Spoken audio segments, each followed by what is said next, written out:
Hey guys, my name's Melody, and my last relationship nearly destroyed me. The thing is, I've always been a size 16 or 18, and I struggled with self-confidence. I felt that I didn't deserve love until I met this perfect guy that was interested in me.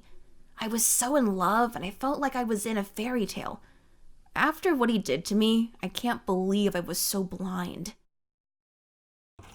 I saw Andrew the first day of freshman year. He walked into class a little bit late, and everyone's eyes turned to him. He was cute, athletic, with an amazing smile that could light up the whole room. And he was totally out of my league. He sat down in front of me, and I couldn't really focus on the subject anymore. I was watching and drooling, honestly.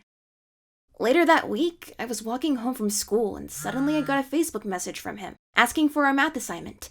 I wrote to him that I didn't have it, but he called me anyway. We started to talk about Call of Duty and movies we'd seen. We clicked immediately. It was so easy talking to him, like we'd known each other forever. When I got home, I couldn't keep myself from smiling. Soon enough, we were on the phone for hours every night. He even came to my home. I introduced him to my parents. He introduced me to his. But we never really talked at school. If he'd see me in the hallway, he'd just give me a nod or a half smile and walk away.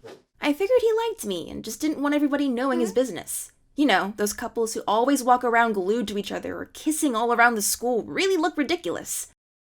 But those hours after school with Andrew's arm around me and my head on his chest were everything.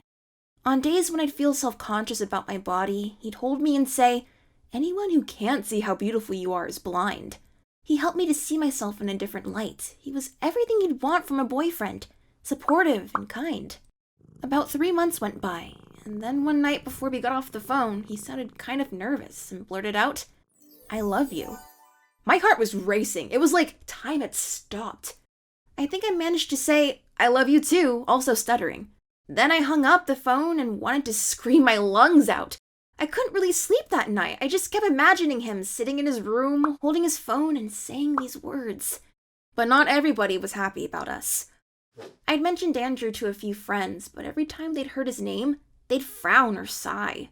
It made me really angry. It seemed that they were jealous of me. I knew what they were thinking. He's out of her league. What could he see in her? But after a while, I thought, enough. If they're my friends, they should be happy for me. It was Friday. We were sitting at the lunch table when I lashed out at them. I told them, "I'm happy and he's happy. Why can't you see that?" Then one of my friends looked at me in the eyes and just lied to me. She told me that Andrew was saying horrible things about me behind my back. That I'm fat, that we weren't even friends, that I'm just making stuff up. Of course, I thought, how could they know? They don't know him. They judged him from the start. I immediately laughed at them and walked away. At the time, I kind of thought that I didn't need those friends. I only needed him. That night, I was talking with Andrew on the phone and I asked him about it.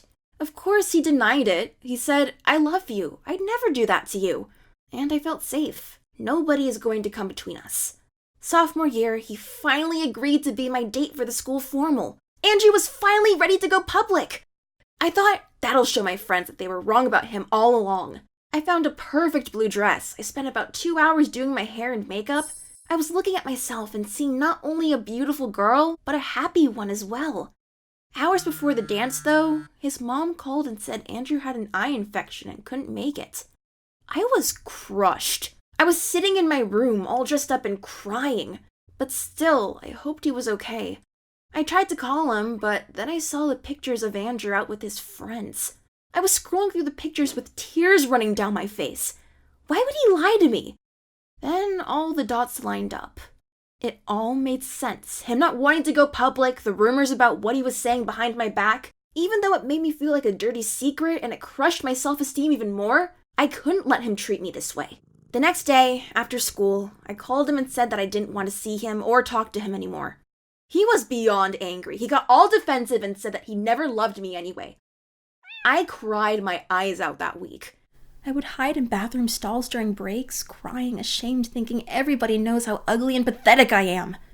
But one time, I saw him laughing near the class, this evil, uncomfortable laugh.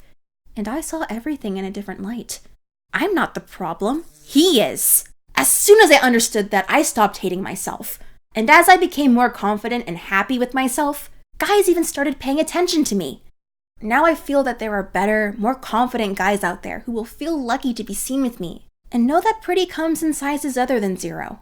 To truly love someone, you have to embrace everything about them, both inside and out. Now that I know that, I'm never going to let anyone hide me away again.